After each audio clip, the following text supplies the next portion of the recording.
Thank you for joining me on Wilderness with Monty. Today I'm going to be fishing at Folsom Lake. I know this isn't wilderness for most people, but I'm visiting family in the Sacramento area, and I fished this lake a lot in the past. I usually fish it in the winter, but it's May. It's one of those things where, because of COVID and all the pandemic stuff, I wasn't able to meet up with my family because there's kids, someone had asthma, and they're older. So now we are all vaccinated. I'm in town and I'm gonna go visit. But before I go visit, I'm gonna go fish Folsom Lake and see if I can catch some fish. The lake is low, so what I'm gonna do is I'm gonna huff it like a mile or whatever that is, a half mile over that rise, and try to get as close to the dam as I can without getting yelled at by the sheriff's department. I've caught a lot of big fish here over the years, and not huge, but I've just caught a lot of nice trout here over the years. So I'm gonna see if I can't get a couple fish to bring over to my cousin's house and cook up some fish for my aunt, my cousin, and I. And we'll just go out there and see if we can do something. I'm trying to make something out of this day off. And so Folsom Lake it is. I left from at about 3 in the morning from Reno. I started out up there, looked down, looked over at Dike 8, and it just looks really shallow, man. So for me, I'm willing to hike a pretty good distance in order to not just sit there and waste my time somewhere where I don't think I'm gonna catch something, because I know there's good fish in this lake, and I usually fish it when it's really cold and the lake's turned over, but I just, you know, because of the situation, this is the first time I'm gonna hit it this year, and probably the only time, because I'm not gonna come here when it's 100 degrees. It's funny, I have a guy who doesn't like me who comments on my channel because he doesn't like that I keep fishing Lake Tahoe and whatever. He doesn't swear, so I don't care. Call me whatever you want. But he's like, he would go to like clips and get really petty and say stuff like, by the way, you're not really in the wilderness. I'm just like, come on, man. I mean, if you look at the two concepts of wilderness, you have actual definition wilderness, then you got the wilderness experience. And you know, if you live in Sacramento area or somewhere close and this is within driving distance, you can come out to these lakes and you can really get away from it all. I mean, I'm walking through some nice wide open space. I'm gonna hike out here where I can chill by myself all day, and it's great. Hopefully catch some fish.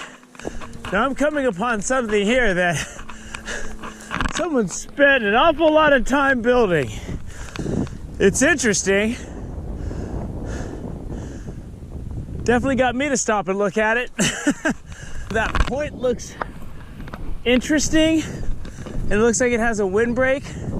I think I'm gonna go out on that point and cast out, see how deep it is, and if there's any depth there, I will probably fish there.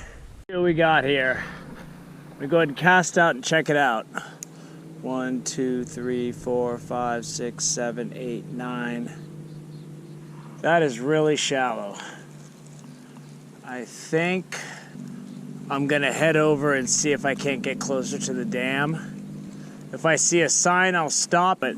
This isn't deep enough for me to be comfortable with. I like to get out on that big rocky slope right there. I'm sure it's really deep right there, but I'd probably be arrested within 10 minutes. So I'm gonna keep going. I haven't seen a single sign that says don't go over here. These cool giant anchors. If you're ever wondering how they anchor down some of that stuff that's floating, that's really big, there's your answer. It's a big anchor. It says danger restricted area, no entry, so I can honor that. I cast it out. I counted down 23 when I get it way out there. So I'm gonna shorten my nightcrawler leader so I can cast that farther. I might even put a 1/2 ounce sinker on that one. My power bait seems to be fine. I'm gonna whip that out there. Let's get set up. It's heating up. The water's not very cold. It's not that deep here. So we'll see how long I last out here, but I'm gonna give it a shot. Bait. I just missed a hit on the power bait. I got a little anxious.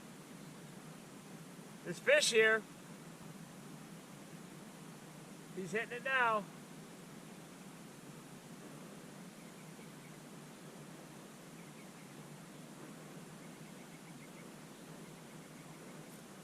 There we go. Got something. He doesn't feel huge, but this fish here, he's a little guy. Hopefully I can let him go, but if not, I can bake him.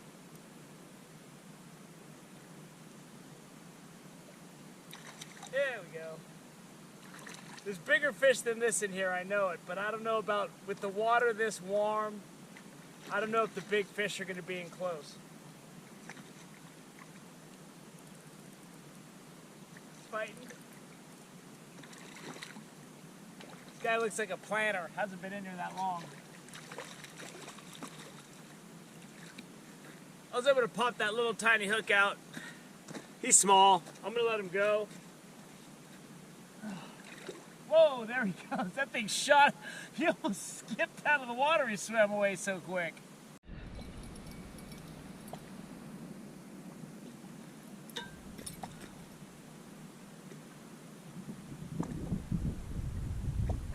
we go. This one feels a little better. I should have kept that first one, because if I get a few of these, I can just throw them in a pan and bake them.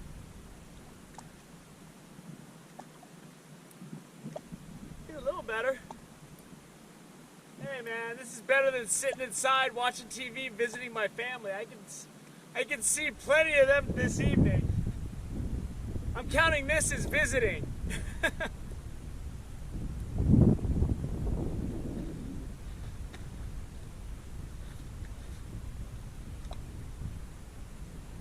This guy's better. He's gonna get eaten.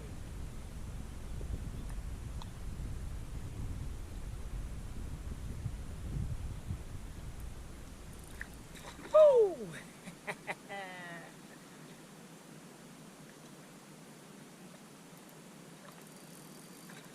Nice, nice. I'm liking it. A little fun in the foothills.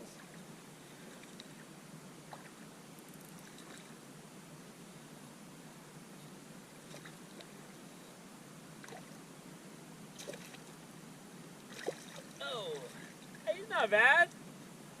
It's a little better. It's not great. I mean, there's bigger fish in here. Let's see if we can get something.